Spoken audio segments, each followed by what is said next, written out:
오늘 말씀의 주제는 엘리야 이야기입니다. 열왕기상 17장을 보겠습니다. 1절에서 24절까지 17장 전체 다입니다. 한 절 한 절 제가 봉독하면서 말씀을 전하겠습니다. 길라앗에 우거하는 자 중에 디셉 사람 엘리야가 아합에게 고하되 나의 섬기는 이스라엘 하나님 여호와의 사심을 가리켜 맹세하노니 내 말이 없으면 수년 동안 우로가 있지 아니하리라 하니라. 길라앗에 사는 디셉 사람 엘리야가 있었습니다. 엘리야가 아합 왕을 만났습니다. 아합 왕은 이스라엘 왕이었습니다. 북이스라엘이죠. 아합 왕을 만나서 어떤 말씀을 전하냐면 하나님께서 말씀을 하시는데 하나님이 비를 내리지 않겠다라고 하면 비가 내리지 않는다는 뜻입니다. 우로가 있지 아니하리라. 비와 이슬입니다. 그것도 수년 동안 한두 달도 아니고 1년도 아니고 수년 동안 비가 내리지 않는다는 것입니다.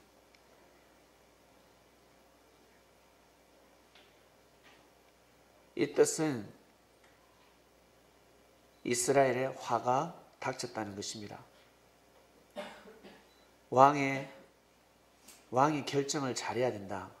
당신이 지금 결정을 잘못하면 이 나라가 망한다라는 뜻입니다. 다 죽는다. 그러니 마음을 잘 정하라. 이제 아합 왕의 책임 분담만 남았습니다. 왕이 어떠한 마음을 먹느냐에 따라서 운명은 결정됩니다. 왕을 만날 수 있었던 엘리야, 지금도 왕을 함부로 만날 수 없고 옛날에도 왕을 함부로 만날 수 없었습니다. 지금보다 옛날에는 더욱더 왕을 만나기 힘들었습니다. 엘리야가 왕을 만날 수 있었다는 것은 이 사람은 관원이었다는 뜻입니다. 한마디로 귀족이었죠. 일반 평면이 아닙니다. 그래서 왕을 만날 수 있었고 왕에게 직언을 할 수 있었습니다. 결국 어떻게 됐을까? 왕이 엘리야의 말을 받아들일 수 있었을까? 받아들였을까요? 받아들였으면 엘리야는 도망가지 않습니다. 그런데 하나님께서 엘리야에게 뭐라고 하시냐면 도망가라 합니다. 도망가라. 왜? 엘리야가 죽으면 아니 되니까. 많은 사람들이 앞으로 하나님을 오해할 테니까. 하나님은 뜻이 있어서 이 땅에 비를 내리지 않는 섭리를 감행하십니다. 땅이 너무 강팍하고 깨끗한 구름이 없었기 때문에 사람의 마음이 더러워졌기 때문에 하나님 보시기에는 이 땅에 깨끗한 구름이 없었습니다. 그래서 비를 내릴 수가 없었습니다. 이에는 이, 눈에는 눈. 하나님께서 자연 섭리를 통해서 사람들에게 깨우쳐 주시고자 합니다. 엘리야는 알고 있었습니다. 이제 비가 안 오겠구나. 하나님이 결정하셨다. 비가 이제 안 온다. 비가 내리지 않으면 어떻게 될까? 여러분, 비가 내리지 않으면 만물도 죽고 사람도 죽습니다. 살 길이 없습니다. 사람이 죽어도 만물이 죽고 만물이 죽어도 사람이 죽게 되어 있습니다. 만물과 사람은 뗄래야 뗄 수 없는 관계입니다. 그래서 엘리야는 심각합니다. 이제는 망한다는 거죠. 이제는 망할 수밖에 없다. 엘리야가 얼마나 앞이 깜깜했을까? 여러분이 엘리야라 그러면 어떤 생각이 들었을까? 여러분 가정에 3년 동안 물질이 마른다. 3년 동안 물질은 볼 수 없다라고 여러분 생각 한번 해보세요. 다 죽는 것입니다. 대한민국에 3년 동안 경제가 마른다. 다 죽는 것입니다. 운명이 다 돌아갑니다. 그때 하나님이 엘리야에게 도망가라 합니다. 왜? 엘리야는 살려야 하니까. 엘리야가 무슨 죄가 있습니까? 엘리야는 하나님의 말씀을 전가하러 간 사람입니다. 엘리야는 하나님의 말씀을 대언하러 간 사람입니다. 엘리야가 죽으면 아니 되지요. 그래서 하나님이 책임지는 겁니다. 하나님의 일을 하는 사람은 하나님이 그 사람을 책임질 수밖에 없습니다. 사람들은 엘리야를 바라볼 때 장점과 단점을 바라볼 겁니다. 엘리야의 인격을 바라볼 것이고 엘리야의 삶을 바라볼 것입니다. 그러나 하나님은 그것을 바라보지 않습니다. 엘리야의 성격을 바라보지 않습니다. 엘리야의 인격을 바라보지 않습니다. 엘리야가 하나님을 대신해서 자기 자신을 대신해서 그 시대의 말씀을 선포하는지 안 하는지, 이 말씀을 받아들이면 의인이 되고 이 말씀을 받아들이지 않으면 죄인이 됩니다. 하늘 앞에는 그렇게 운명이 갈라집니다. 아주 무서운 시대입니다. 그런데 사람들은 그 사람들의 인격을 보고 있습니다. 사람들의 그 삶을 보고 인격을 운운하고 있습니다. 그래 한마디로 죽을 죄를 범하고 있는 겁니다. 심각한 사안입니다. 그래서 하나님은 엘리야를 피신시키는데 엘리야가 그릿 시내가에 숨습니다. 그릿 시내가에 가라 했습니다. 하나님이 엘리야를 일일이 코치하십니다. 노아 방주 만들 때 방주 크기를 하나님께서 일일이 코치하셨듯이 이제 가는 길조차 코치하십니다. 영감을 주십니다. 여러분 혹시 꿈을 꾸고 길을 걸어가 보신 적 있습니까? 기도하다가 영감을 받아서 어떤 곳에 가서 사람을 만난 적이 있습니까? 여러분이 기도해서 답답하고 힘들 때 기도해서 응답을 받아보신 적이 있습니까? 미리 예지력이라고 그러죠. 미리 응답을 받습니다. 이런 일이 일어날 거야. 나는 이런 응답을 받았어. 라고 답을 받습니다. 그대로 진행되는 겁니다. 그것은 사람이 하는 것이 아니라 하나님의 섭리 속에 거해 있습니다. 거한 것입니다. 엘리야 또한 마찬가지입니다. 엘리야는 선지자입니다. 이 시대에 표현하면 이 시대에 바로 메시아라는 겁니다. 이 시대를 구원할 수밖에 없는 사람이었습니다. 엘리야의 말을 듣지 않으면 살 수가 없었습니다. 그 시대의 구원자이죠. 그 시대의 구원자. 선지자는 그 시대의 구원자입니다. 예수님은 인류 전체 인류를 그 시대뿐만 아니라 인류를 구원하시는 구원자이시고 선지자는 그 시대를 구원하는 자들입니다. 엘리야의 말을 듣지 않으면 그 시대에 사는 사람은 그 화를 비껴갈 수도 없고 하나님의 섭리를 알 수가 없습니다. 그런데 바보 같은 왕의 그 권한으로 왕권으로 엘리야를 거부합니다. 엘리야를 거부한 것은 하나님의 섭리를 거부한 것과 똑같습니다. 쉽게 생각했죠. 왕이니까 어디 감히 네가 왕에게 직언을 해.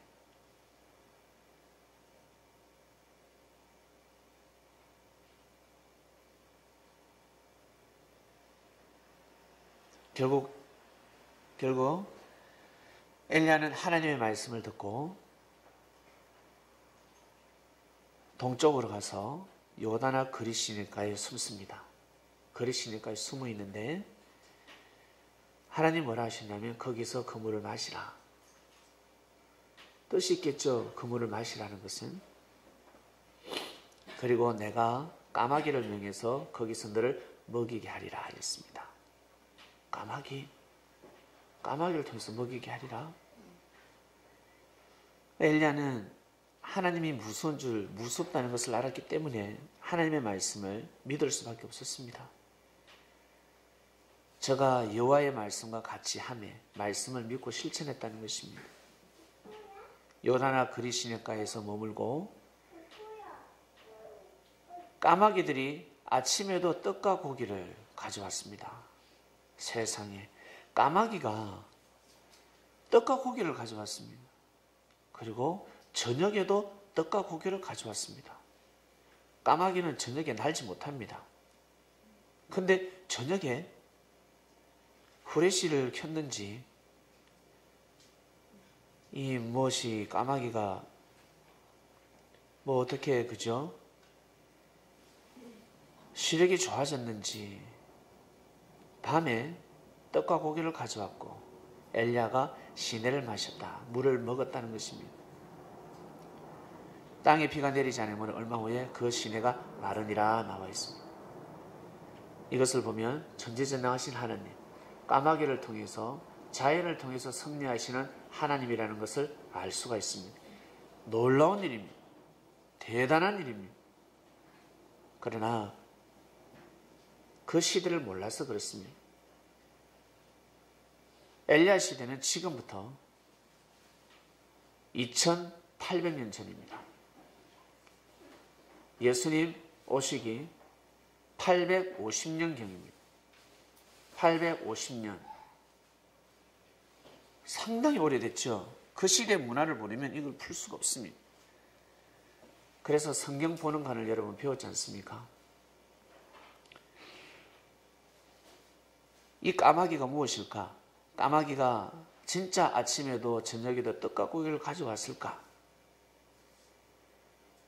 어떻게 해서 새가 떡과 고기를 갖다 줄까? 이제 비도 오지 않는데 땅에 물이 없어서 흉년이 들었는데 도대체 이 음식을 어디서 가져왔을까? 까마귀를 풀어야 합니다.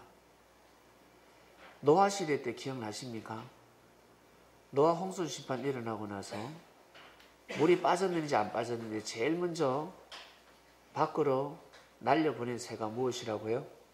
까마귀입니다. 까마귀. 까마귀를 먼저 보내고 그 다음에 비둘기를 보냈습니다. 제일 처음에 까마귀를 보냈는데 옛날에 이 시대의 까마귀는 무엇을 뜻하냐면 바로 영적 존재자를 뜻했습니다. 영적 존재자. 그러니 신령한 동물을 나타내 신령하다 그랬습니다. 어떤 곳에서는 이 까마귀를 신으로 모셨습니다. 신으로 모시고 그만큼 영적 존재로 느꼈습니다. 영적 존재를 생각했습니다. 그래서 우리나라 옛날에 고구려 국기가 뭐였습니까? 삼조고. 그걸 까마귀랍니다. 까마귀. 그래서 흉조가 아니라 길조요 새입니다. 길조. 그리고 신령한 새입니다. 까마귀라 하면 신령한 새를 뜻합니다. 삼조고가 뜨면 어떻게 됩니까? 지금으로 저 중국 대륙 짜장면 그릇 다 부서졌습니다. 삼조고가 뜨면 저것은 생명의 깃발이 아니라 죽음의 깃발입니다. 그들이 볼 때는 죽음입니다. 저 깃발만 뜨면 다 죽습니다. 그래서 재수 없는 새입니다. 그들이 볼 때는 재수가 없습니다. 우리가 볼 때는 길조요. 우리나라 국기였습니다. 그러나 그들이 볼 때는 재수 없는 새였습니다. 망할 놈의 새였습니다. 그래서 이 시대 때로 돌아가야 합니다. 까마귀는 아주 신령한 동물이었습니다. 안 좋은 것을 뜻하지 않습니다. 안 좋은 새다, 부정한 새가 까마귀다는 뜻이 아니라는 거예요. 그거는 이 시대, 일제시대 때부터 바뀌기 시작했습니다.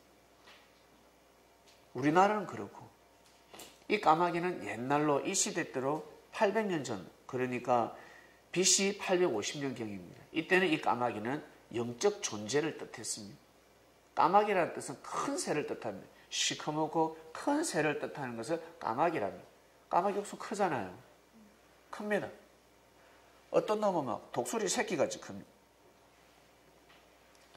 그래서 까마귀들을 명해서 보낸다는 것은 무엇일까? 진짜 까마귀가 깍깍 하면서 날아왔을까?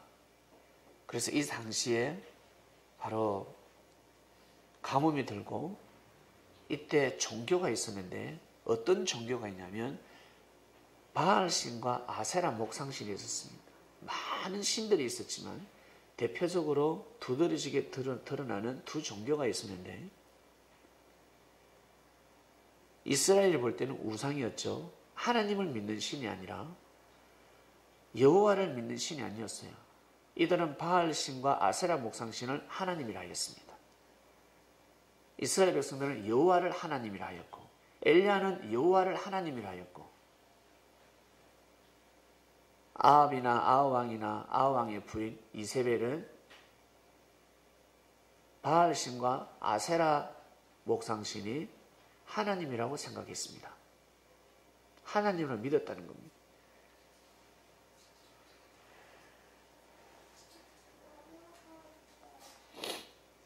결국 우상 숭배자들이 제사를 드릴 때 빠지지 않는 음식이 있습니다. 제단에 반드시 올라가는데 떡과 고기입니다. 떡과 고기를 아침과 저녁으로 자기들이 섬기는 우상 앞에 절을 합니다. 음식을 올려놓고 아침과 저녁으로. 결국 엘리야가 먹었던 이 음식은 까마귀가 갖다 줬다고 하는데 진짜 까마귀가 아니라 바로 사람 까마귀였습니다. 그 시대 우상 숭배자들, 영적 존재자들을 뜻합니다. 그러니까 그 시대 관원들입니다. 그 시대의 운명을 좌우할 수 있는 관원들이었습니다. 부와 명예를 가지고 있는 자들이었습니다.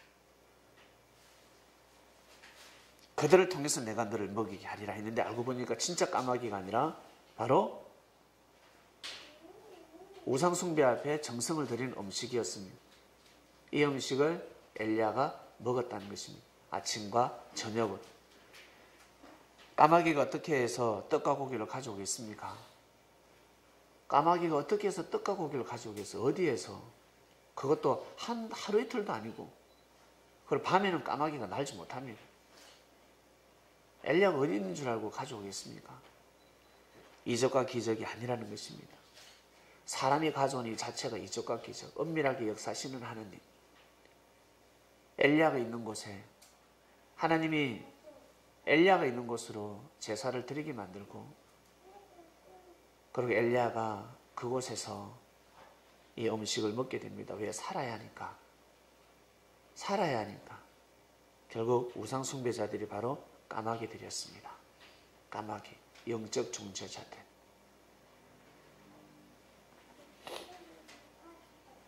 알고 보면 이들은 영적으로 죽은 자들이었습니다. 결국 이들이 제일 미워하는 엘리야, 죽이고 싶었던 엘리야. 왜? 엘리야는 하나님을 증거하는 선지자였으니까. 바알신이나 아세라 목상신을 섬기는 우상 숭배자들은 하나님을 섬기는 자들을 원수라 생각했습니다. 사단 마귀라 생각했습니다. 그래서 수많은 사람들이 죽어나갔습니다. 이들이 사람을 죽였습니다. 엘리야를 죽이고 싶지요. 그런데 이들이 지금 엘리야를 살리고 있는 겁니다. 엘리야를 죽이고 싶었는데 엘리야는 이들의 음식을 먹고 지금 살고 있는 것입니다. 이들이 어떻게 알았을까? 우상 숭배 앞에 드린 음식은 가져가지 않습니다. 그리고 그들이 먹지 않습니다. 산에 가면 맛있는 과일, 그리고 떡, 고기, 바위 앞에 나련히 놓여 있습니다.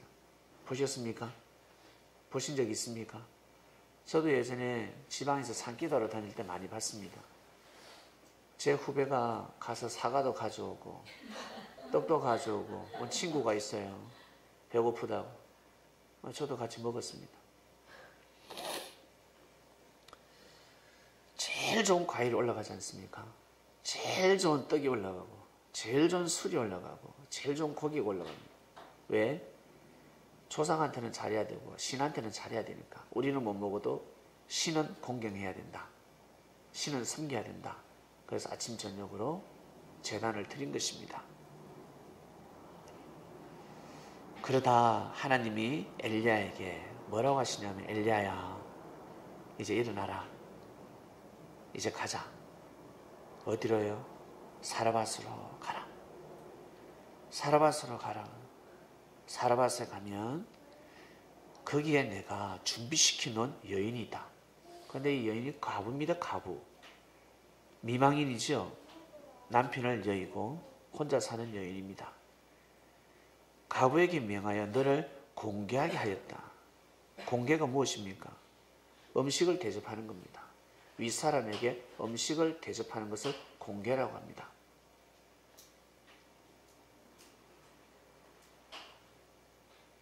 엘리야가 이 기도의 응답을 받고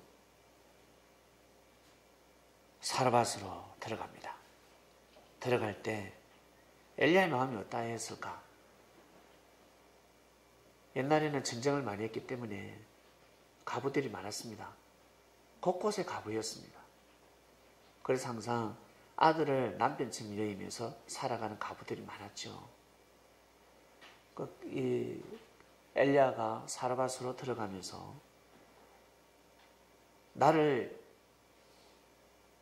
나에게 음식을 대접할 자가 누굴까? 그 뜻이 무엇이겠습니까?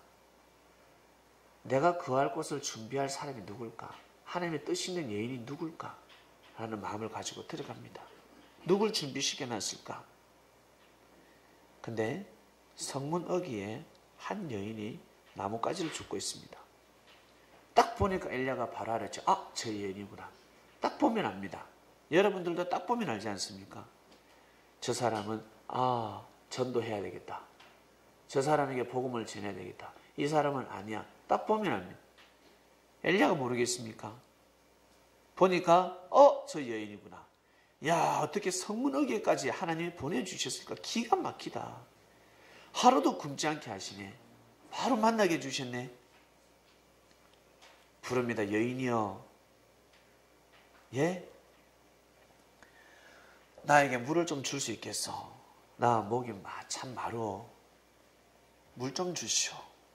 예, 잠시만 기다리세요. 잠깐만. 내가 많이 시장합니다. 내가 많이 시장한데 내가 좀 요기 좀 하게 해주시오. 뭐 좀 먹을 것이라도 없어? 라고 물어봅니다. 그러니까 이 여인이 뭐라고 했습니까? 바로 당신의 하나님 여호와의 사심을 가리켜 맹세하노니 나는 떡이 없고 다만 통에 가루 한 움큼과 병에 기름 조금뿐이라. 내가 나뭇가지를 두엇을 주워다가 나와 내 아들을 위하여 음식을 만들어 먹고 그 후에는 죽으리라 라고 했습니다. 첫 마디 무엇이었습니까? 당신의 하나님 여호와의 사심을 가리켜 맹세하노니 했습니다. 그러면 엘리야가 하나님을 섬기는 사람이라는 것을 알고 있습니다. 여인은 11절과 12절 사이에 수많은 대화가 오고 가고 했다는 것입니다. 엘리야가 뭐라 했겠습니까? 엘리야가 뭐라고 했겠습니까? 지금 비가 오지 않는 이유는 하나님 이 땅을 버려서가 아니라 하나님이 섭리하고 계신다. 하나님을 부인하지 마라. 하나님이 이 나라를 버린 것이 아니다. 왕이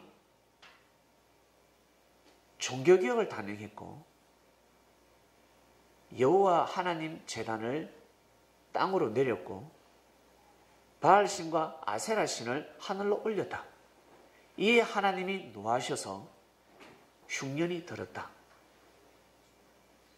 그들을 섬기면 비가 오지 않는다는 것은, 이 땅에 풍년이 일어나지 않는다는 것을 하나님이 보여주기 위함이다.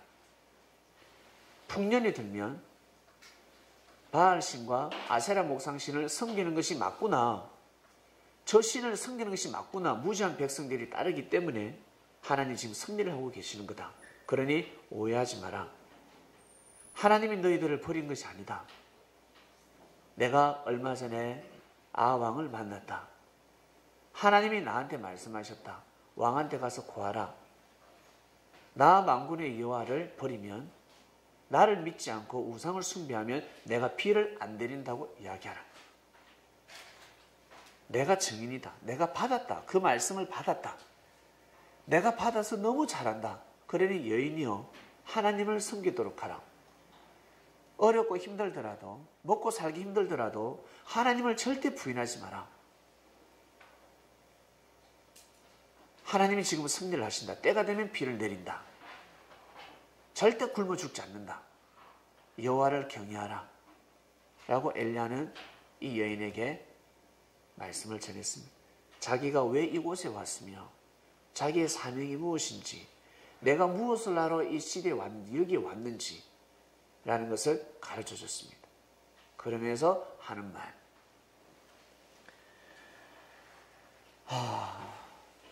나를 공개할 수 없을까? 한마디로 음식 좀 나눠 먹자입니다.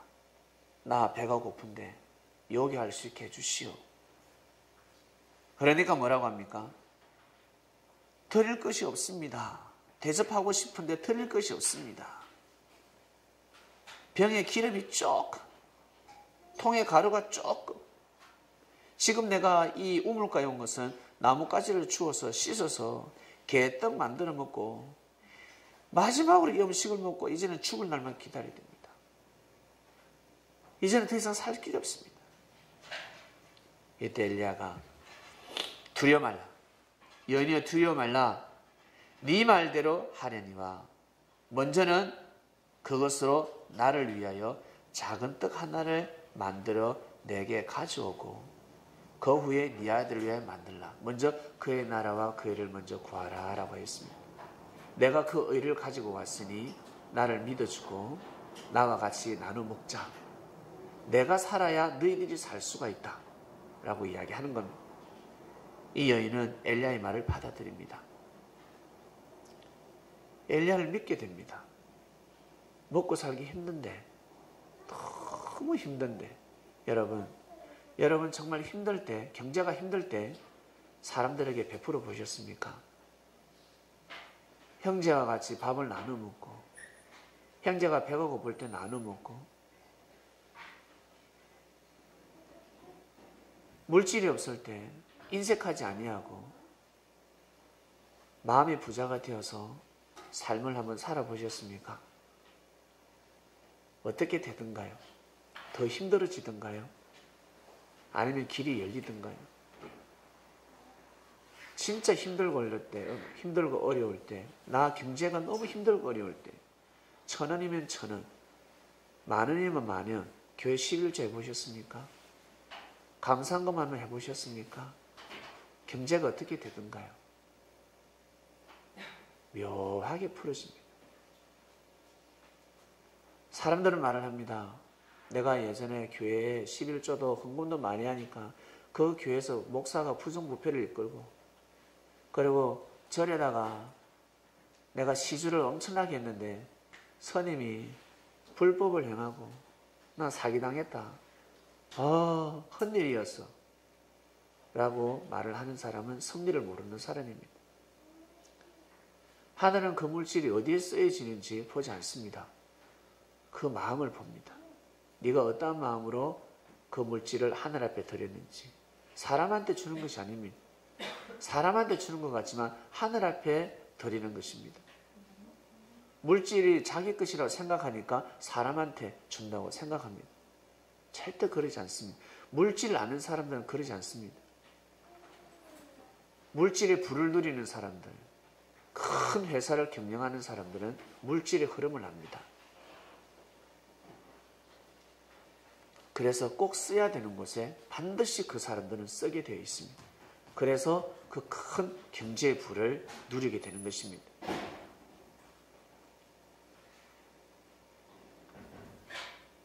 이 여인이 정말 마지막 음식을 나눠 먹습니다. 보기에는 그러려니 하면서 누구나 할 수 있는 일이라 생각하지만 그러지 않습니다. 진짜 하기 힘듭니다. 나 먹고 살기 힘든데, 나 정말 먹고 살기 힘든데 내가 어떻게 교회 헌금할 게 있어? 교회 헌금 못해. 나 먹고 살아야지. 이러한 사람, 이러한 환경에 있는 사람이 교회에 만약에 1,000원을 하든 10,000원을 하든 헌금을 하게 되면 이건 달라지는 것입니다. 땅이 알고 하늘이 알기 때문에 반드시 하늘은 베풀어 주십니다. 우리 집안도 불교 집안이었습니다. 불교 집안이었고 그런 믿음을 가지면서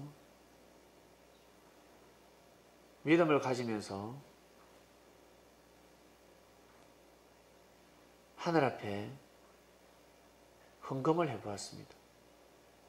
절에다가 시주도 많이 했기 때문에 저희 어머님은 절에다가 시주를 상당히 많이 했습니다.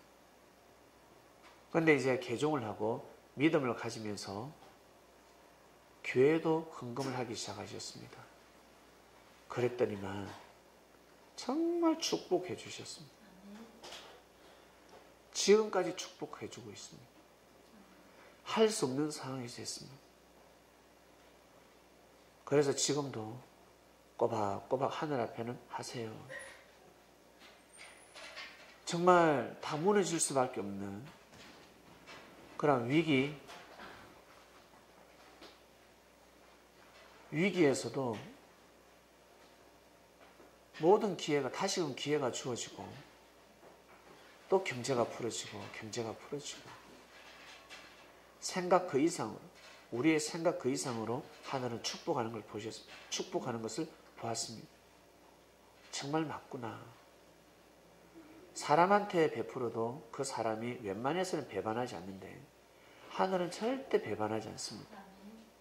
여러분이 뿌린 그 씨앗은 반드시 돌아옵니다.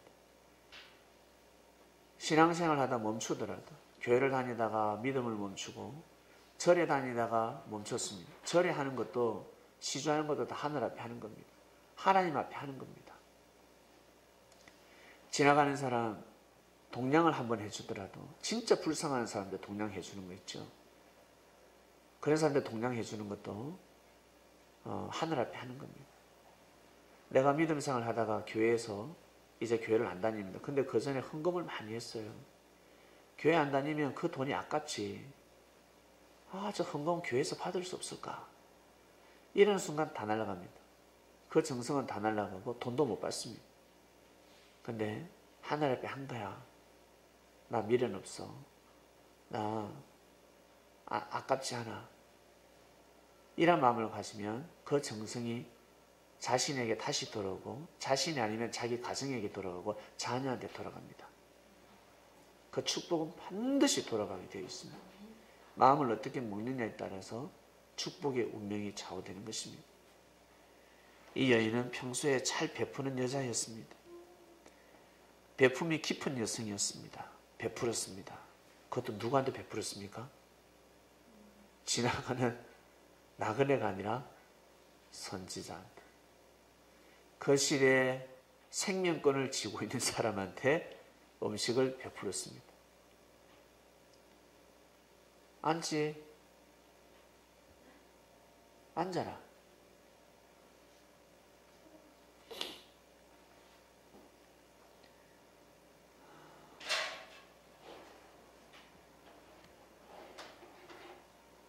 선지자한테 베풀었습니다. 일반 지나가는 남자한테도 베풀어도 은혜가 돌아올 건데 선지자였습니다. 선지자에게 베풀었습니다. 이것은 엄청난 축복입니다. 이 여인은 선지자를 맞이했습니다.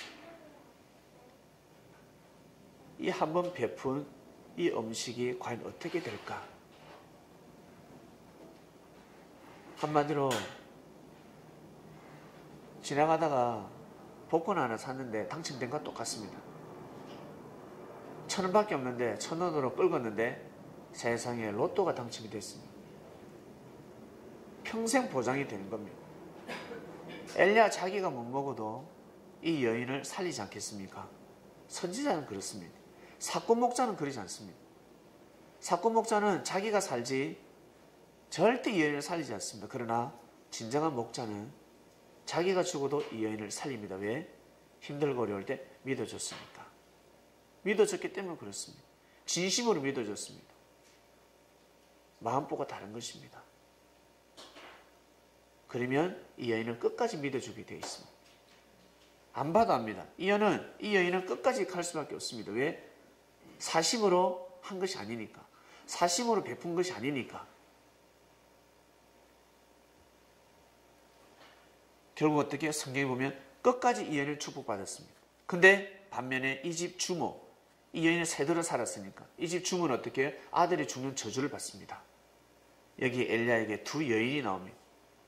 예수님께서 밭에서 일을 할 때 한 여인은 한 사람은 데려감을 당하고 한 사람은 버려둠을 당하는 것처럼 두 사람이 나옵니다. 믿음대로 믿음에 따라서 운명이 달라졌습니다. 결국 어떻게 됐습니까?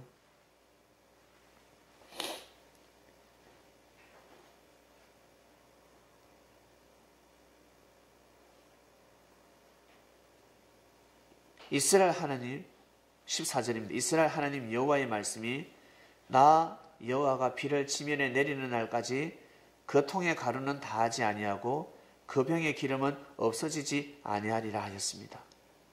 저가 가서 엘리야의 말대로 하였더니 저와 엘리야와 식구가 여러 날 먹었으나 여호와께서 엘리야로 하신 말씀같이 통에 가루가 다하지 아니하고 병에 기름이 없어지지 아니하리라. 분명히 엘리야가 이 여인에게 나한테 베풀면, 나하고 같이 먹게 되면, 나한테 베풀면 그 뜻이 무엇이겠습니까? 이게 무엇이겠어요? 성경에 이렇게 기록되어 있지만 나를 믿어달라는 겁니다. 여인이여 내 말을 믿어라. 나 선지자 맞다. 하나님이 지금 섭리하고 계신다. 믿어라. 이 떡 하나에 모든 것이 포함되어 있습니다. 그냥 밥 한 끼 주라는 뜻이 아닙니다. 가룟 유다가 떡에 손을 대면 어떻게 판다 그랬어요. 나와 같이 떡에 손을, 예수님은 떡에 손을 댈 수 있지만 가룟 유다는 같이 떡에 손을 대면 안 된다고. 말씀에 손대면 안 된다고. 죽습니다. 말씀에 손대면 죽습니다. 예수님이 말씀하시는 것은 다 이유가 있었습니다. 다 뜻이 있었습니다. 근데 가룟 유다는 떡에 손을 댔다는 것은 믿음이 끼어졌다는 겁니다. 절대 믿으라는 뜻입니다. 믿어라. 떡에 손대면 안 된다. 나와 같이 지금 떡에 손대는 자다 그랬습니다. 계속해서 믿음을 강조했습니다. 믿지 않으면 안 된다. 믿지 않으면 운명이 돌아간다. 왜 그럴까? 너 아니면 안 될 줄 아니? 다른 사람이 있어. 본인만 지금 큰일 나는 것입니다. 하나님의 뜻이 있어서 지금 예수님을 먼저 만나게 해줬는데 이 쌩 고집을 부리고 있습니다. 원래부터 못됐기 때문에, 원래부터 성격이 잘못됐기 때문에 주님을 만나도 똑같이 성질을 부리고 있습니다. 이거 어떻게 할 겁니까? 이제는 어떻게 해요? 어쩔 수 없는 겁니다. 그 한 사람을 보고 섭리하지 않으니까. 무서운 겁니다. 결국 어떻게 됐어요? 가룟 유다가 죽었습니다. 결국 죽었습니다. 운명이 다 돌아갔습니다. 그런 사람은 사람에게 함부로 하는 사람입니다. 주님한테도 함부로 하는데 형제에게 어떻게 했을까? 한번 생각해 보세요. 사명자인데 함부로 하는 사람은 형제는 볼 것도 없습니다. 그걸 주님은 너무나 잘 알고 계셨습니다. 그래서 계속 교육을 시킵니다. 내 말을 들으라. 나를 믿으라. 내가 하는 말을 믿으라. 그 말이 무엇이겠습니까? 무엇이겠습니까, 여러분? 예수님 말씀, 내가 메시아고 그리스도라는 거 믿으라. 그 뜻이겠습니까? 아니, 내가 지금 하는 일을 믿으라. 내가 오늘 이 집에 신방 가야 된다. 내가 오늘 여기에서 말씀을 전해야 돼. 병자를 만나야 돼. 어린아이들 내어오는 거 너희들 막지 마. 향료컵을 깨뜨렸는데 왜 뒤에서 궁시렁궁시렁대니? 저는 팔면 300데나리온 나왔는데 저거 예수님 왜 저렇게 받으시지부터 시작해서 온갖 말들이 생깁니다. 그래서 예수님을 보좌하는 사람은 절대적인 믿음 있는 사람이 옆에서 보좌를 해야 합니다. 왜냐하면 예수님은 바둑으로 보면 9단이니까 일반 사람들은 4단, 5단밖에 안 된단 말이에요. 근데 계속해서 태클을 겁니다. 그래서 예수님은 계속 믿으라. 내 말을 믿으라. 내 말을 믿으라. 왜 그런 말씀을 자꾸 하실까? 못 믿는 겁니다. 자기 입장에서 자꾸 생각을 하고 차를 잽니다. 그래도 어떻게 하시겠습니까? 치고 나가는 겁니다. 말씀으로 치고 나가시고 결국 십자가의 길을 예수님은 가실 길을 갑니다. 제자들은 가지 말라 했지만 주님은 끝까지 끝까지 승리를 하셨습니다. 떡에 손댔다는 것은 믿음을 세우지 못하는 겁니다.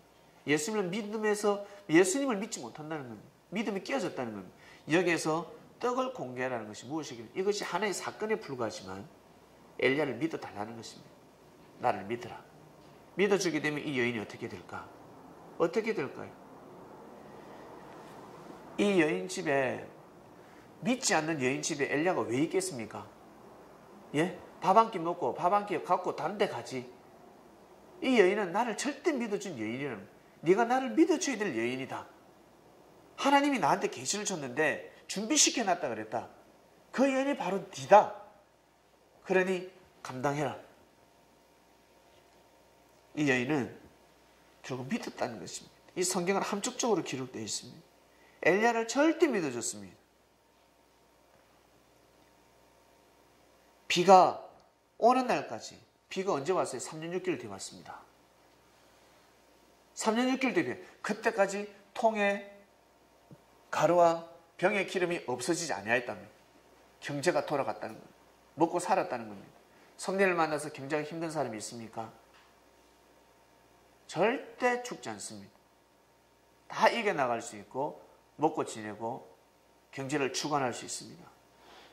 욕심내지 마시길 바랍니다. 먼저 하늘 앞에 하실 것을 꼭 하시길 바랍니다.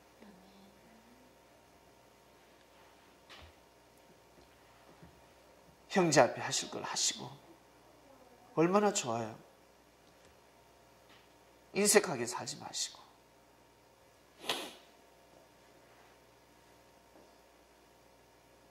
근데 일이 벌어집니다.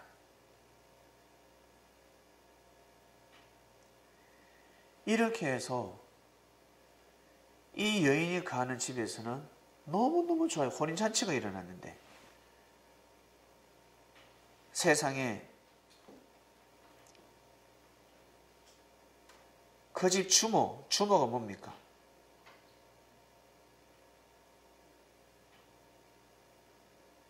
집주인입니다. 집주인의 아들이 병들어가지고 고생하다가 죽어버립니다. 죽어버렸습니다. 여기 새들어서 사는 여인의 집은 아들하고 먹고 살게 됐고 여기 주모의 아들은 병들었습니다. 집이 있으니까 그나마부터 부자지 않겠습니까? 아들이 죽어버렸습니다.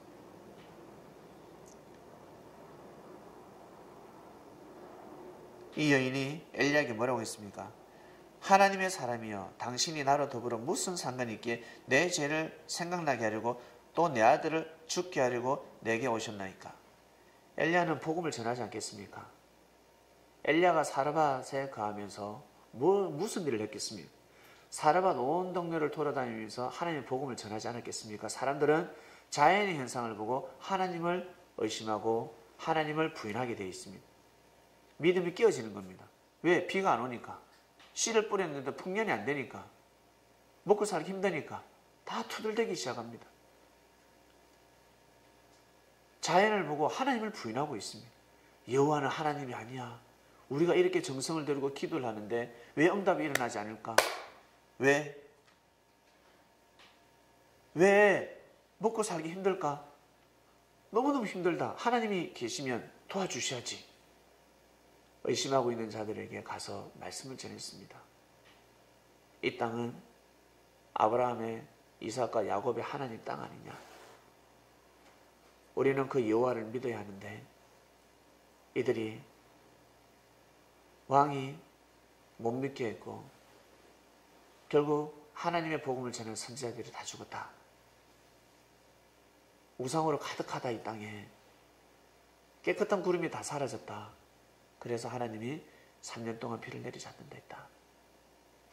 반드시 한 대 두 대 반대를 지나야 되는데 지금 비가 안 오는 것은 하나님이 그 여호와가 하나님이 아닌 것이 아니라 만군의 여호와가 하나님이라는 것을 보이려고 지금 역사하시는 거다. 때가 되면 비가 온다. 기다리라, 참아라. 그리고 무엇을 먹을까 걱정하지 말고 너희들 마음에서부터 하나님을 경외하고 서로 형제들끼리 잘 지내고 다 같이 연합해서 일을 하자. 하나님을 부인하지 마라. 가르쳐줍니다. 엘리야에게 은혜 입은 사람들이 가만히 있겠습니까? 엘리야한테 밥 한 끼 사준다 하지 않겠습니까? 당연한 거지요. 길 걸어가다가도 사람들한테 밥을 사주는데, 나 배고프다 해도 밥 사주는데, 나 월급 타서 밥 한 끼 사줄게. 친구하고 술도 한잔하는데 선지자한테 밥 한 끼를 안 사주겠습니까? 안 사주는 자체가 배은망덕한 거죠. 은혜를 입고 입 싹 닦는데 무슨 축복을 받겠습니까? 이 엘리야에게 사람들이 식사 대접을 하려고 하는 겁니다. 그런데 엘리야는 어떻게 해요? 엘리야가 가는 집이 어디입니까? 가부집이잖아요. 지지리도 못 사는 가부집입니다. 사람들이 엘리야를 잘 모셔줬으면 좋겠다라는 마음으로 이 여인의 집에 쌀을 팔아주는 겁니다. 보리쌀을 팔아주고 쌀을 팔아주면서 엘리야를 밥을 해주라. 그래서 이 가부집에 통의 기름이 병의 가루가 없어지지 아니하였던 겁니다. 진짜 솟아난 것이 아니라, 진짜 그런 통에 병에서 솟아난 것이 아닙니다. 음식이 솟아난 것이 아니라 사람을 통해서 역사하셨습니다. 한 가정에서는 이러한 일이 일어나는데, 한 가정에는 어떻게 해요? 아들이 갑자기 죽습니다. 그 집 주모 아들이 죽어버립니다. 심각하죠? 왜 죽었을까? 이 여인은 알죠? 자기 죄를 생각나게 한다는 거예요. 결국 엘리야를 믿지 못했습니다. 믿어야 될 사람인데 믿지 못했습니다. 그래서 죽었습니다. 자기 아들이 죽었습니다. 자기가 제일 사랑하는 아들이 죽어버립니다. 이 아들을 믿고 살았는데, 남편처럼 생각하면서 살았는데, 가문의 영광이라 생각하고 살았는데 아들이 탁 죽어버립니다. 자기가 제일 소중히 아끼는 것이 탁 죽고 나면 그제서야 깨닫습니다. 아, 내가 잘못했구나. 내가 큰 죄를 범했구나. 왜? 평소에 엘리야한테 말씀 들었으니까. 엘리야를 부인해버린 겁니다. 엘리야를 부인하면 엘리야 입에서 나오는 말씀이 말씀처럼 안 들립니다. 잔소리처럼 들리고 말씀이 아니라 쓸데없는 헛소리처럼 들립니다. 은혜가 안 되는 거죠. 사람이 신뢰가 안 가는데 그 말이 아무리 맞아도 듣겠습니까? 야, 이 맞는 말이네. 야, 맞는 말이야. 그 이 말 누가 했지? 저 예수님이 했어. 야, 저 이단이야, 사이비야. 들으면 안 돼. 사람들은 그렇게 했듯이. 그 사람한테 신뢰가 가면 그 말이 아무리 좋은 말이라도 듣지 않습니다. 그래서 하나님한테 축복을 못 받는 겁니다. 말씀은 말씀이고 사람은 구분할 줄 알아야 됩니다. 자기는 그 사람의 감정이 있어서 그 사람과 어떻게 마음이 안 맞다 할지라도 자기가 안 맞는 거지. 왜 악평을 내? 악평하면 자기가 죽는 겁니다. 큰일 납니다.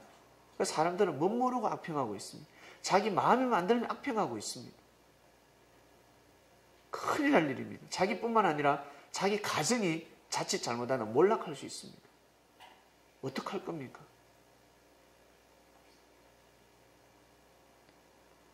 이것이 섭리입니다. 여러분, 살아가는 세상입니다. 이건 종교가 아닙니다. 섭리가 도래했을 때는 삶을 쪼개주는 겁니다. 삶을 그렇게 살지 마라. 네 생각처럼 살지 마라. 너의 생각을 옮기지 마라. 그러니 사람이 없지. 그러니 너를 존중하는 사람이 없지. 뭘 그렇게 말을 함부로 하느냐. 자기 운명대로 돌아가는 겁니다. 그래서 섭리를 만났을 때 함부로 판단하지 말고, 함부로 비판하지 말고, 함부로 악평하지 말고 먼저 혀를 감아라 하는 겁니다. 혀를 감아라. 그런데 사람들은 그러지 않습니다. 자기 생각대로 뒤에서 계속 궁시렁댑니다. 안타깝습니다. 이 여인의 아들이 죽어버립니다. 죽고 나서 그제서야 정신 차리죠. 그런데 엘리야도 참 마음이 넓습니다. 이 아들을 살려줍니다. 안 살려줘도 되는데 살려줍니다. 안 살려준다고 해서 하나님 뭘 하시겠습니까? 이 여인을 달라 해서, 이 여인에게 아들을 달라 해서 다락에 들어갑니다. 올라가서 울부짖습니다. 자기 침상에 누이고, 하나님, 내가 우고하는 집 과부에게 재앙을 내리사 그 아들로 죽게 하셨습니까?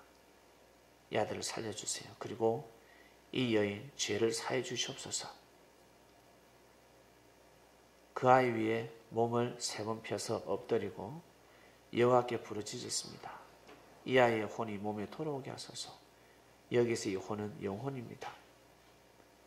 다시 돌아오게 해달라는 겁니다. 다시 살아나게 해달라는 것입니다. 여호와께서 엘리야의 소리를 들으시고 그 아이의 혼이 몸으로 돌아오고 살아났습니다. 엘리야가 그 아이를 안고 다락방에서 내려가서 그 어미에게 주며 이르되 보라, 네 아들이 살아났느니라. 여인이 엘리야에게 이르되 내가 이제야 당신은 하나님의 사람이시오 당신의 입에 있는 여호와의 말씀이 진실한 줄 아노라 라고 고백합니다. 이제서야. 이제 그러면 어떻게 해요? 그전에는 믿지 못했다는 것입니다. 그전에는 엘리야가 그토록 말씀을 전했는데 믿지 못했습니다.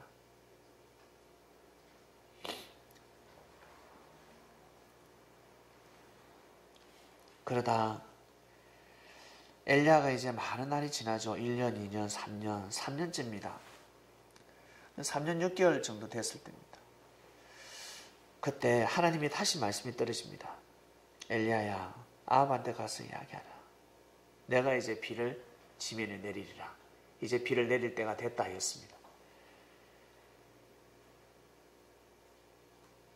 엘리야가 아합을 찾아갑니다.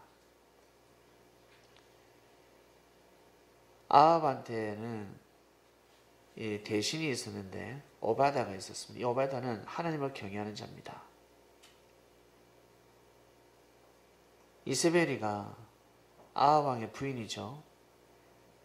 선지자들을 죽일 때 오바다는 100명을 숨겼습니다. 50명 굴속에 숨기고 떡과 물을 갖다 주면서 먹여 살렸습니다.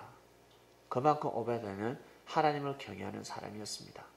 길에서 오바다를 만납니다. 아합 왕하고 오바다하고 물을 찾아 헤맸거든요. 물을 찾으러 가자. 물을 캐러 가자. 짐승들이 다 죽어간다. 이러다가 나라 망하겠다. 왕이 이제 직접 나선 겁니다. 그때 길에서 오바다가 엘리야를 만납니다. 오바다가 깜짝 놀라죠. 당신 아합 왕한테 걸리면 죽는다. 빨리 도망가라. 아니다. 내가 지금 왕을 만나러 간다. 왕을 만나게 해달라. 오바다요. 내가 왕에게 구할 일이 있다. 만나게 해달라. 빨리 왕을 만나게 해달라. 안 된다. 왕은 당신을 죽일 수 있다. 일단 만나게 해달라. 내가 왕을 데려올 테니까 당신 그러면 여기서 도망가지 마라. 당신 도망가면 그 화가 나한테 닥친다 라고 이야기합니다. 절대 도망가지 않는다. 기다리면 만나게 해달라. 만나지요. 왕이 엘리야를 드디어 만납니다.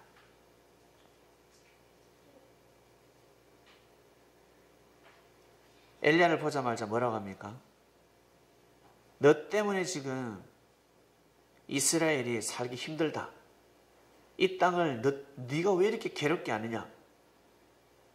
그때 엘리야가 내가 이스라엘을 괴롭게 하는 것이 아니라 당신과 당신의 그 궁궐 집, 아합의 집이 이 땅을 괴롭게 하고 있습니다.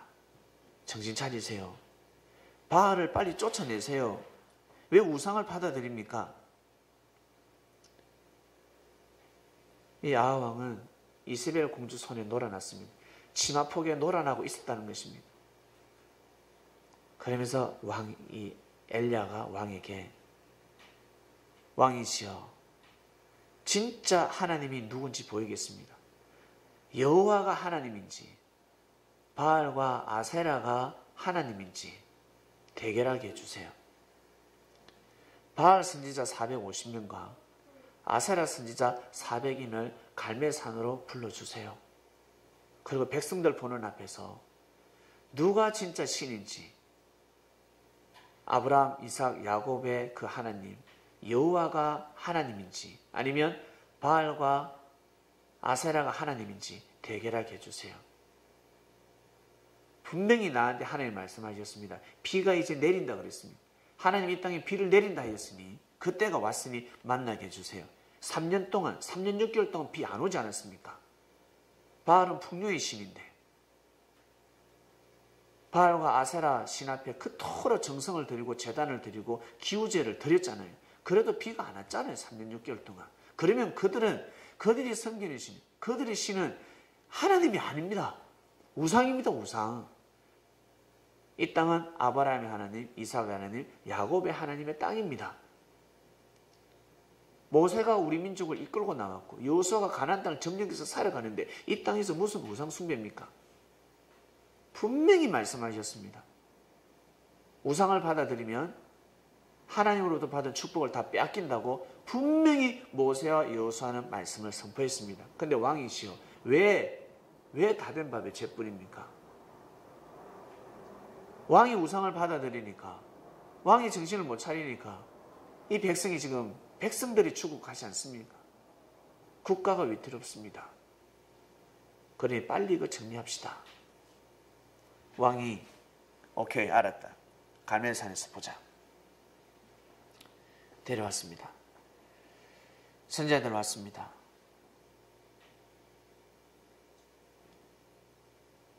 (850대 1입니다) 850대 1이 붙습니다. 이제 영적인 싸움을 하는 겁니다. 목숨을 겁니다. 뭐라고 하냐면, 우리 송아지를 잡아서, 2마리 송아지를 잡자. 소를 잡아서 한 마리는 내가 번제를 하고 한 마리는 너가 번제를, 제단을 드려라. 번제가 아니라 제단을 드리라고 했습니다. 하늘에서 불이 내려오는 사람이 이기는 거다. 손으로 불 딩가지 마라. 하늘에서 불 내려와서 번제를 드리는 곳이 이긴다. 대신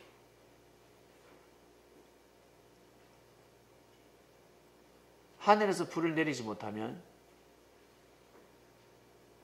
잘못된 신을 가지고 왕을 능멸했고 백성을 능멸했으니 죽음을 면치 못한다. 죽는 걸로 하자. 됐지? 너거부터 해라. 바알신 선지자들이 450명이 나가 별짓을 다 합니다. 하루 종일 소리를 지르고 구철하고, 바알이여, 바알신이시여, 바알. 한쪽에서는 불알이라 해석고 발음도 안 됩니다. 이제 지쳐서 바알신이시여, 바알신. 한쪽에서는 불알신이시여, 불알신이시여. 비를 내려주소서, 비를 내려주소서. 하늘에서 오줌을 내리겠습니까? 난리가 났습니다. 아무리 해도 아니 됩니다.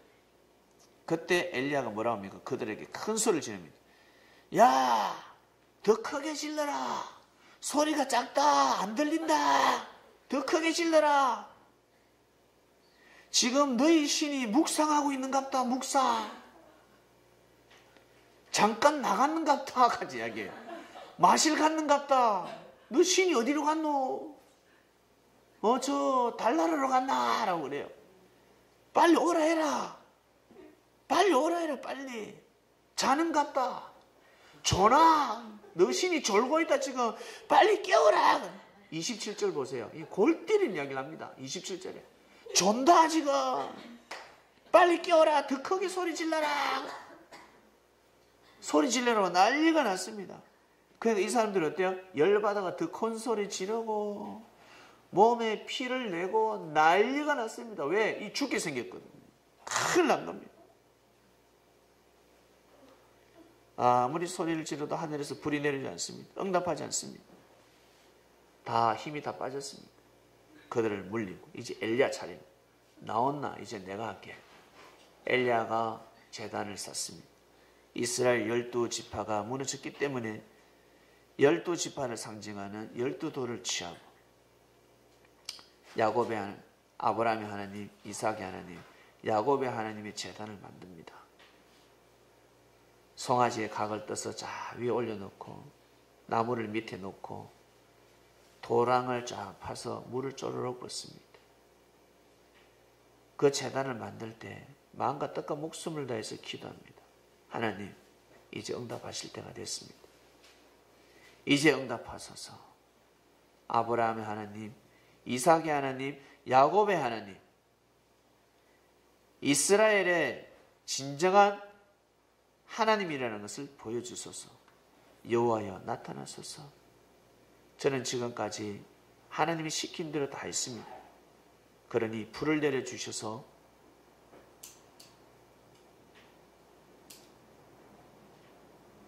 하나님의 권위를 다시 세워주십시오. 백성들이 지금 보고 있습니다. 기도를 했는데 어떻게 됐습니까? 하늘에서 불이 내려왔습니다. 하늘에서 불이 내려왔습니다. 세상에 사람들이 백성들이 엎드리고 난리가 났습니다. 왜? 백성들은 먹고 살면 되니까. 신이 중요하지 않습니다. 먹고 살고 자기를 먹여주고 살려주는 그 신이 진짜 신인 거예요. 그렇기 때문에 이들은 바알신과 아세라 목상신이 진짜 신인 줄 알았습니다. 왜? 그들을 먹여주고 살려줬으니까. 그런데 알고 보니까 아니었다는 겁니다. 진짜 신은 하나님이었습니다. 만군의 여호와 하나님이었습니다. 여호와가 하나님이었다는 것입니다. 무릎 꿇고 회개하고 난리가 났습니다. 이 광경을 지켜본 바알 선지자도 어떻습니까? 도망가지 않겠어요. 그대로 다 잡아들여요. 엘리야가 다 잡아들여요. 그들을 살려주는 것이 사랑이 아닙니다. 사람들은 이들을 살려줘야지 왜 죽입니까? 그러는데 진짜 모르는 소리입니다. 이들을 살려두면 안 됩니다. 지금으로 표현하면 감옥에 가둬야 합니다. 무기징역입니다. 근데 그 시대는 어때요? 죽여야 합니다. 반드시 씨를 말려야 합니다. 왜? 이세벨 공주가 뒤에 있기 때문에. 이세벨이가 뒤에 있고 또다시 우상 숭배를 펼치시기 때문에. 그러면 이 나라는 이제는 망하는 겁니다. 그리고 하나님을 섬기는 선지자들, 백성들을 많이 죽였습니다. 핏값입니다. 이들을 살려놓으면 또 사람을 도륙하기 때문에 이들을 죽일 수밖에 없는 선지자들을 다 잡아 죽입니다. 머리 다 뜯어붙습니다. 이렇게 해서 엘리야가 승리를 하고 이제 산에 올라가서 엘리야는 다시 기도합니다. 하나님, 이제 다 청산했으니 이 땅을 깨끗하게 했으니 백성들도 아멘이라 하였습니다. 그러니 이제 비를 내려주세요. 만군의 여호와 하나님, 비를 내려주신다 하셨으니 이제 비를 내릴 때가 되었습니다. 옆에 사환이 있었습니다. 지금으로 보면 비서죠. 사환이 있었는데 사환 보고, 야, 저 바다 저편을 봐라. 네 눈 좋지 않냐? 나 잘 안 보인다. 저 봐봐라. 저기, 야, 비가 올 것 같냐? 구름이 모이나? 아니요. 또 봐라. 또 봐라. 이렇게 해서 7번 보게 합니다. 기도하다가 또 보라고. 근데 마지막 7번째 구름이 모이기 시작합니다. 비구름이 모이기 시작합니다. 비구름이 모입니다. 바로 할렐루야였습니다. 그리고 비가 내립니다. 이 사연들을 그대로 아합왕은 궁에 가서 자기 이세벨 공주에게 구했습니다. 이세벨 여왕이 이런 일이 있었다. 그러면 어떻습니까? 이제는 내려놓아야 되잖아요. 근데 오히려 엘리야를 대적합니다. 엘리야를 죽인답니다. 24시간 안에 죽인다고 합니다. 내가 이 시간 이후로 내일 이때 너를 죽이고 말 것이다. 엘리야는 또 도망갈 수밖에 없습니다. 로뎀 나무 밑에서 너무나 망연자실입니다. 어떻게 이럴 수 있을까? 어떻게 이렇게 악할 수 있을까? 저는 진짜 보통 년이 아니다. 어떻게 저렇게 악할 수 있을까? 사람이 미친년이다. 엘리야는 생각합니다.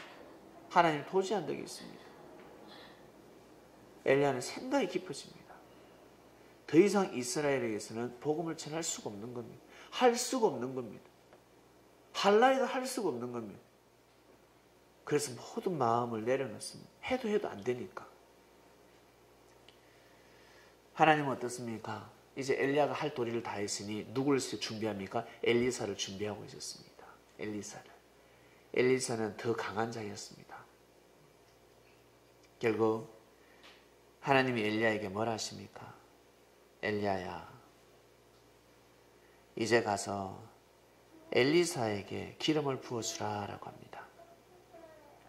엘리사에게 기름을 부어주라. 너 뒤를 이을 자다. 그 전에 19장 15절입니다. 다메섹으로 가서 하사엘에게 기름을 부어주고 그를 왕으로 세워라. 아람 왕이 되게 하라. 그리고 16절 님시 아들 예호에게 기름을 부어서 이스라엘 왕이 되게 하라. 또 아벨므홀라 사밧의 아들 엘리사에게 기름을 부어서 너를 대신하는 선지자 되게 하라. 결국 가서 세 사람의 기름을 다 부어줍니다. 그리고 뭐라 합니까? 18절에 내가 이스라엘 가운데 7천을 남겼다. 바알에게 무릎을 꿇지 않은 자들이 있다. 그 입을 바알에 맞추지 아니한 자들이 있다. 내가 다시 승리할 것이다. 결국 이 엘리야는 엘리사를 만나는데 엘리사는 논에서 소몰이 일을 하고 있었습니다. 하고 있을 때 만납니다. 그때 엘리야가 엘리사에게 겉옷을 벗어줬습니다. 겉옷을 던져줬습니다. 진짜 어때요? 이거 바바리 코트를 던져줬겠습니까? 그 뜻이 아니라 사명 인수인계가 된 겁니다. 옷을 준다는 것은 사명 인수인계가 된 겁니다. 사명자가 바뀌어버리는 겁니다. 네가 이제 내가 해야 될 일을 네가 하는 거다라고 옷을 줘버리는 것입니다. 보여주는 거죠. 상징하는 겁니다. 여러분 혹시 그런 꿈 꾸보셨습니까? 그래서 옷을 입는 꿈은 상당히 옷을 선물 받는 꿈은 상당히 좋은 겁니다. 옷. 하나님 일을 한다는 뜻입니다. 꿈에 옷이 없으면 하나님 일을 못하고 있는 겁니다. 꿈을 꿨을 때 벌거벗고 막 수치를 느낀다는 것은 어이가 없는 것이고 믿음을 세우라는 것이고 옷을 벗었음에도 불구하고 아주 자연스럽고 전혀 부끄럽지 않습니다. 그것은 수치가 아니다라는 뜻입니다. 네가 지금 수치스러운 삶을 살아가는 것이 아니라 근본의 삶을 살아가고 있다라는 것을 보여주는 겁니다. 좋은 길, 똑바른 길로 걸어가고 있다라는 뜻입니다. 똑같이 보여져도 다 해석이 다른 것입니다. 결국 엘리야는 엘리사에게 사명을 인계합니다. 사명을 인계하고 엘리사는 엘리야에게 마지막으로 기도를 받는데 네가 원하는 것이 무엇이냐? 엘리야 선생님보다 능력을 갑절을 주십시오. 갑절을 달라고 합니다. 능력을 달라고 합니다. 능력을 2배를 달라고 합니다. 아주 지혜로운 기도죠. 부탁을 냅니다. 엘리야는 어때? 갑절을 받아라 라고 축복을 해줍니다. 그래서 엘리사가 큰 일을 또 하게 됩니다.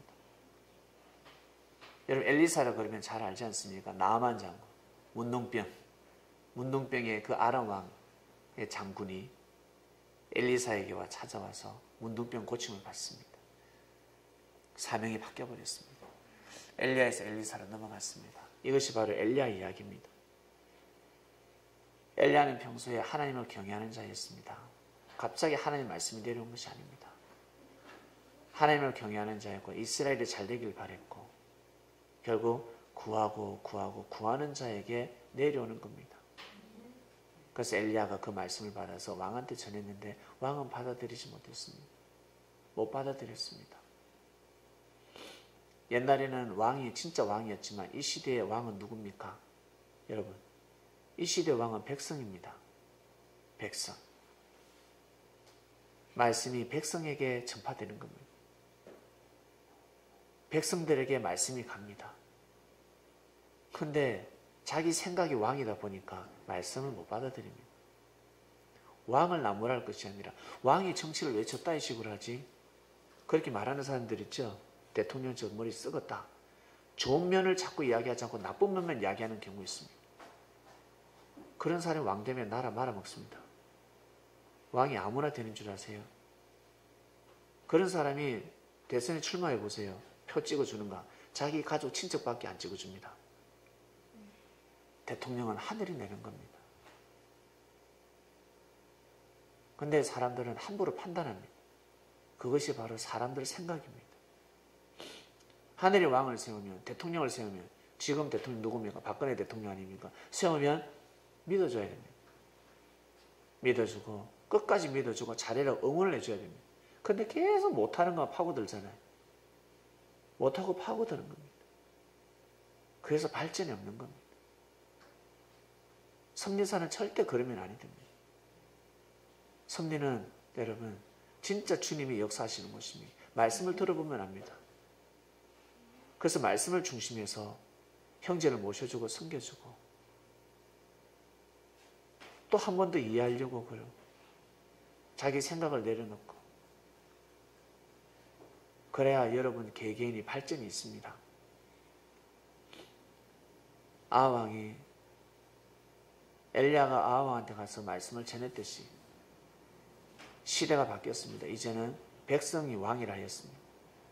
그 국가의 국민들이 왕이다라는 말이 있는데 여러분에게 우리에게 말씀이 왔습니다. 받아들이면 풍년일 것이고 받아들이지 않으면 흉년이 됩니다. 개개인에게 이제는 부분 심판입니다.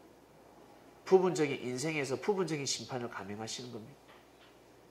그토록 인생이 공고해질 것이고 힘들어질 것이고 물질이 명예와 권력이 나의 최대 행복인 줄 알았는데 사랑하는 남자, 나를 사랑해 주는 남자가 최고 행복이라고 생각했는데 다 아니라는 것을 알게 될 겁니다. 살다 보면 아니구나라는 것을 알게 됩니다. 영으로 오신 주님을 잘 모시고 말씀을 여러분 것을 만들어서 성공하는 삶을 살아가시길 바랍니다. 기도하고 마치겠습니다. 감사합니다. 하나님 아버지, 오늘은 엘리야 이야기를 통해서 우리가 깊은 공부를 해보았습니다. 창명교회 성도들에게 지혜를 다해 주셨으니 이 말씀을 만나게 되었고 믿음을 가지게 되었습니다. 우리 인생 가뭄이었는데 하늘을 만나게 해주셔서 영혼이 하늘을 찬양하고 인생의 근본 문제, 공고함이 없게 해주셔서 진심으로 감사함을 드립니다. 예수님이 그리스도 메시아라는 것을 깨달아야지만이 인생의 공고가 사라질 수 있습니다. 그리고 말씀이 말귀를 알아들어야 합니다. 말씀을 알아야 알 수가 있습니다. 어릴 적에는 자기 맛있는 거 먹는 것, 그것이 최대 진리입니다. 그리고 청소년기에는 친구가 진리가 됩니다. 그리고 조금 더 성장하면 사랑하는 남자, 사랑하는 여자를 만날 때 진리가 되고, 조금 더 성장하게 되면 학위, 명예, 부, 이런 것들이 진리가 됩니다. 진리가 자기가 정의를 내리고 진리 없이는 못 살기 때문에. 근데 시간이 지나면 근본된 진리를 알게 됩니다. 근본된 진리는 바로 하나님이요, 바로 사랑이요, 바로 말씀이라는 것을 알게 됩니다. 하나님을 경외하는 삶을 살지 않으면 인생의 문제가 풀어질 수가 없습니다. 그래서 섭리가 있는 것이고 우리가 먼저 믿게 되었고 올 한해 28강의 작업이 시작되고 있습니다. 정말 감사함을 드리고 오늘 말씀을 통해서 다시 한 번 더 공부를 했으니 개개인 잘 정리해서 자기 것으로 만들어서 인생의 흉년을 만난 사람들에게 말씀을 잘 전달하게 하여 주시옵소서. 감사합니다. 사랑하는 주님의 이름으로 기도드립니다. 아멘. 마치겠습니다.